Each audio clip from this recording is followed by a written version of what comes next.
घर पर आई बहू, पत्नी तथा अन्य किसी भी स्त्री को यह एक चीज अवश्य देनी चाहिए। दोस्तों, एक बार नारद जी भगवान श्री कृष्ण से मिलने के लिए द्वारिका पधारते हैं। नारद जी को देखकर भगवान श्री कृष्ण कहते हैं, हे देवर्षि, द्वारिका में आपका स्वागत है। आज किस प्रयोजन से द्वारिका में आपका आगमन हुआ है? नारद जी कहते हैं, हे प्रभु, आप सब कुछ जानते हैं, फिर भी पूछ रहे हैं।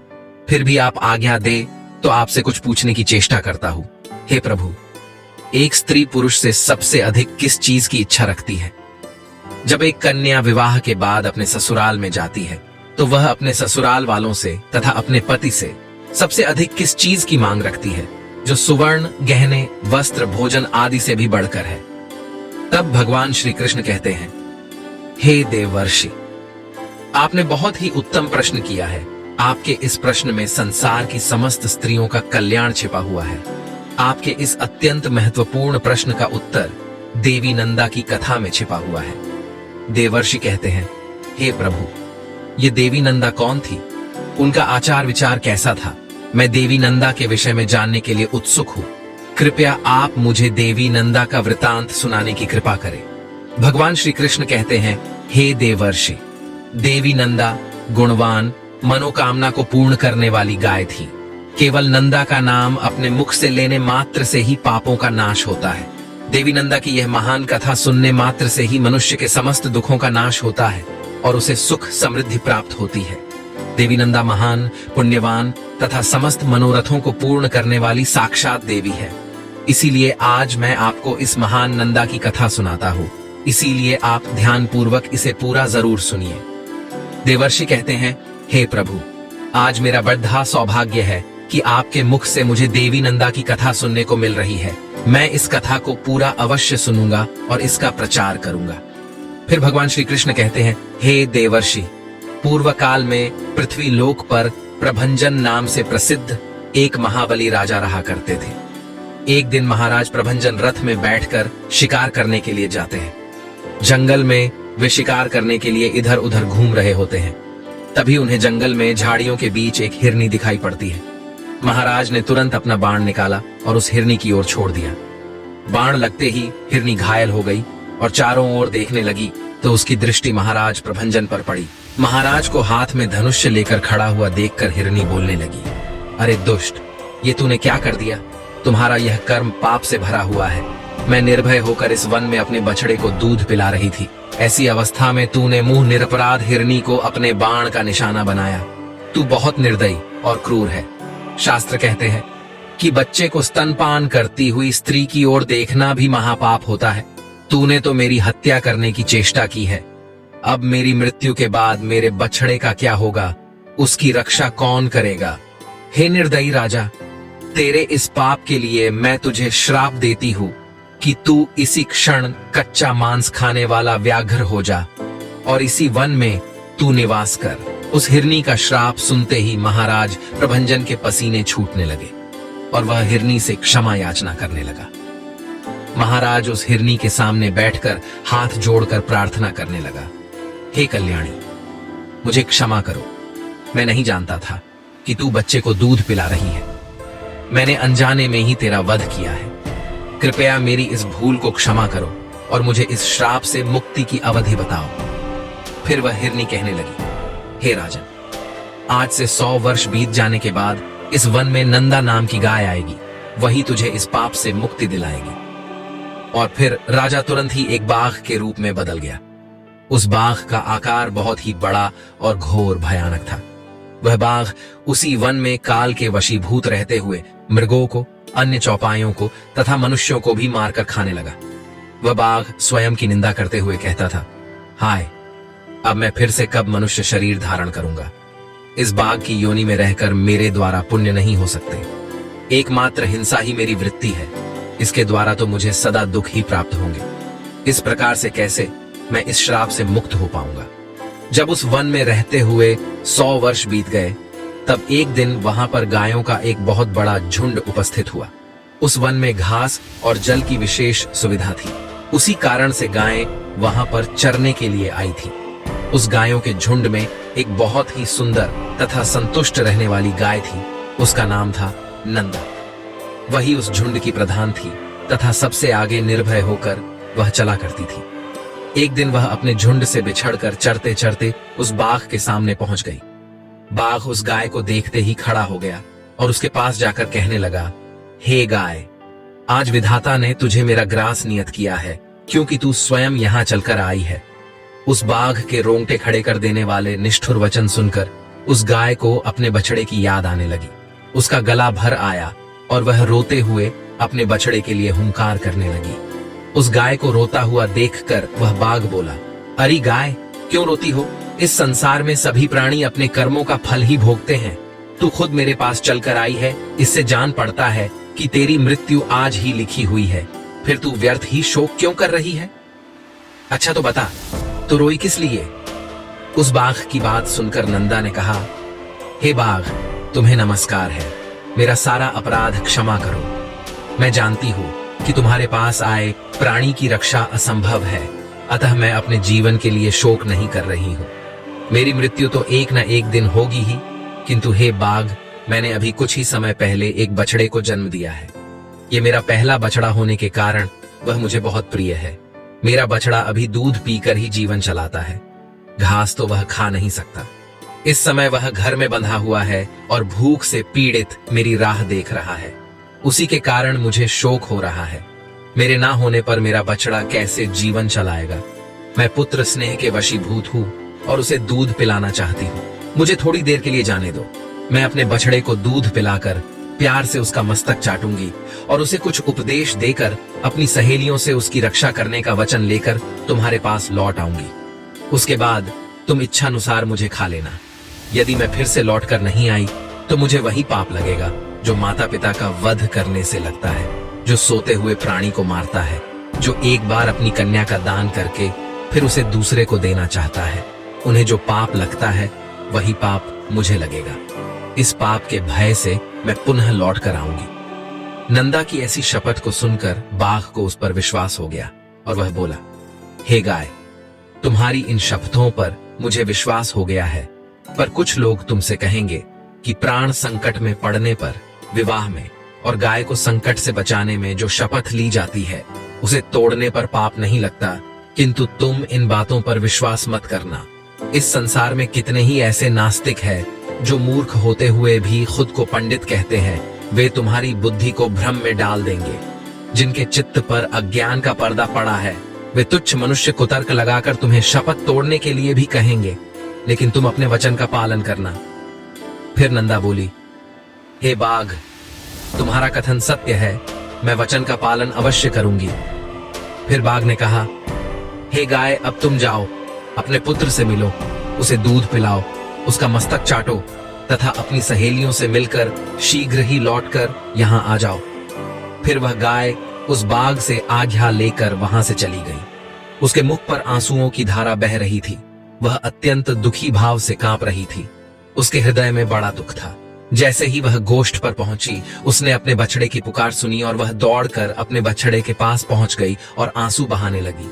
अपनी माता को रोता हुआ देखकर बछड़ा बोला, हे माता, आज तुम अत्यंत डरी हुई दिखाई पड़ती हो, क्या हुआ? फिर नंदा बोली, बेटा, स्तनपान करो, यह हमारी अंतिम भेंट है। अब से तुम्हें माता का दर्शन नहीं हो पाएगा। आज एक दिन मेरा दूध पी लो, मुझे अभी लौट जाना है। मैं बाघ को वचन देकर आई हूँ। भूख से पीड़ित उस बाघ को मुझे अपना जीवन अर्पण करना है। बछड़ा बोला, माँ, तुम जहां जाना चाहती हो वहां मैं भी चलूंगा। तुम्हारे बगैर मैं कैसे जी पाऊंगा? तुम्हारे साथ मेरा भी मर जाना अच्छा है। तुम न रहोगी तो मैं अकेले भी तो मर ही जाऊंगा। यदि बाघ तुम्हारे साथ मुझे भी मार डालेगा तो निश्चय ही मुझको उत्तम गति मिलेगी जो मातृभक्त पुत्र को मिलती है। अतः मैं तुम्हारे साथ अवश्य चलूंगा। माता से बिछड़े हुए बालक का जीवन बहुत दुष्कर होता है। दूध पीने वाले बालक के लिए माता के समान संसार में दूसरा कोई नहीं है। माता के समान रक्षक, माता के समान आश्रय, माता के समान स्नेह, माता के समान सुख तथा माता के समान देवता इस लोक में तो क्या परलोक में भी नहीं है। फिर नंदा ने कहा, बेटा, मेरी मृत्यु नियत है, तुम वहां मत आना। जिसकी मृत्यु नियत है केवल उसी की होती है। तुम्हारे लिए मेरा यह अंतिम संदेश है, मेरे वचनों का पालन करते रहो, यही मेरी अंतिम इच्छा है। जल के समीप अथवा वन में घूमते समय कभी प्रमाद न करना। प्रमाद करने से सभी प्राणी नष्ट हो जाते हैं। लोभ करके ऐसी घास को चरने के लिए कभी मत जाना जो किसी दुर्गम स्थान में उगी हो, क्योंकि लोभ करने से सर्वनाश हो जाता है। लोभ के कारण विद्वान पुरुष भी भयंकर पाप कर बैठते हैं। और हर किसी पर विश्वास भी मत करना। लोभ, प्रमाद और हर एक पर विश्वास करना, इन 3 कारणों से प्राणी का नाश होता है। इन 3 दोषों का परित्याग करना चाहिए।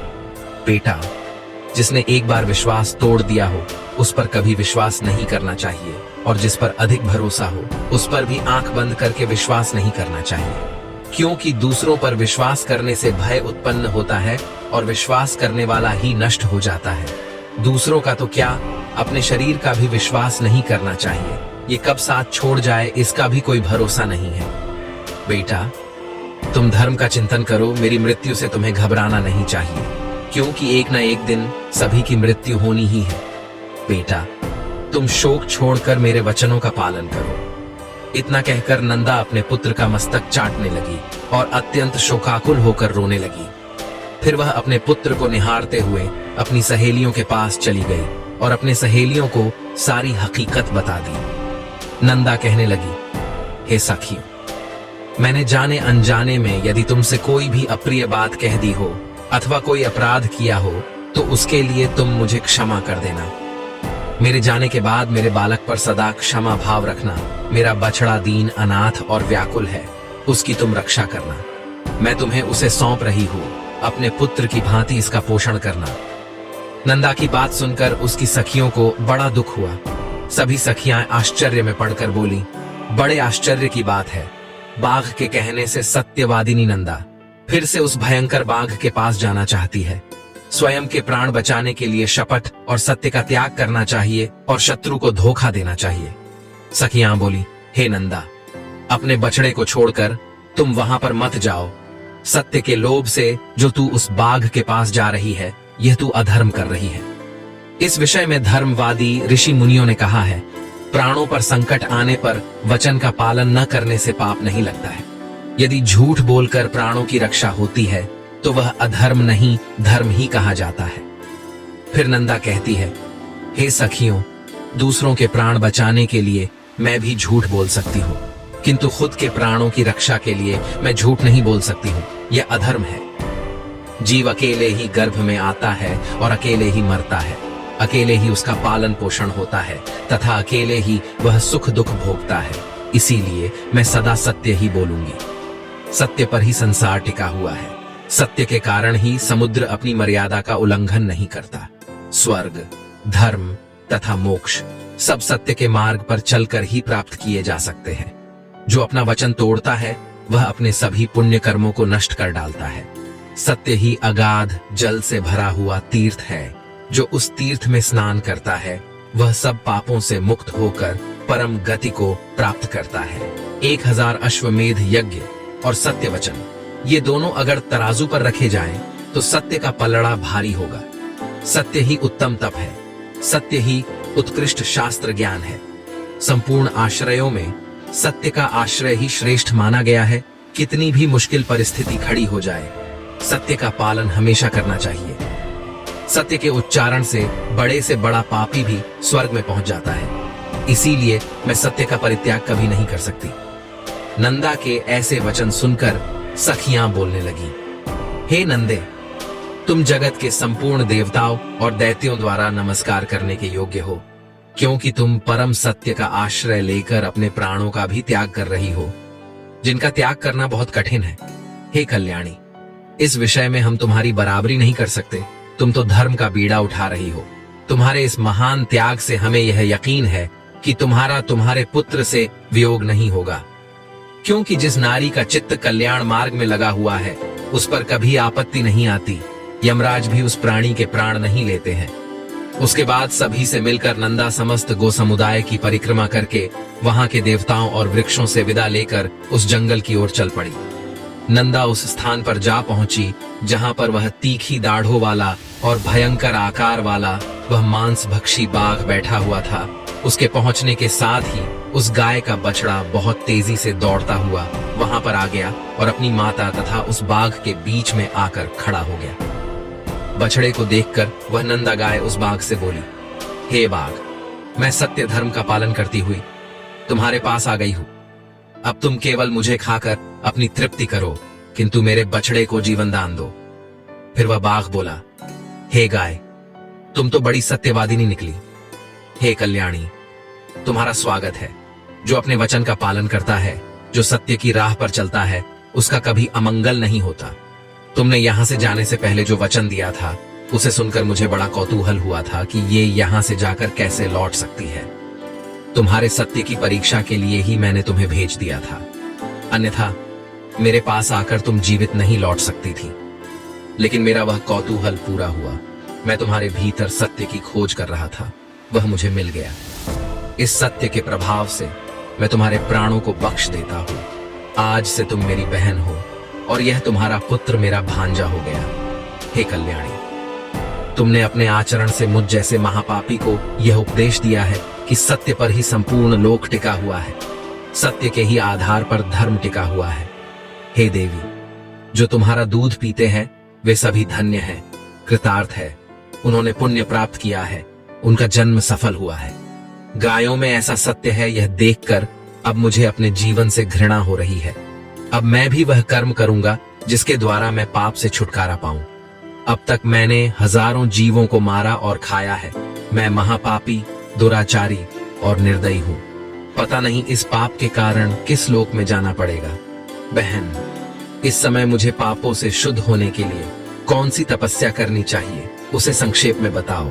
फिर वह गाय बोली, हे बाघ भाई, विद्वान पुरुष सत्य युग में तप की प्रशंसा करते हैं और त्रेता में ज्ञान की, तथा द्वापर युग में यज्ञ को उत्तम कहा गया है और कल युग में एकमात्र दान को ही श्रेष्ठ माना गया है। सभी दानों में एक ही दान सर्वश्रेष्ठ है, वह है समस्त प्राणियों को अभय दान। इससे बढ़कर दूसरा कोई दान नहीं है। जो समस्त प्राणियों को अभय दान देता है, वह सभी प्रकार के भय से मुक्त होकर परब्रह्म को प्राप्त होता है। अहिंसा के समान न कोई दान है और न कोई तपस्या है।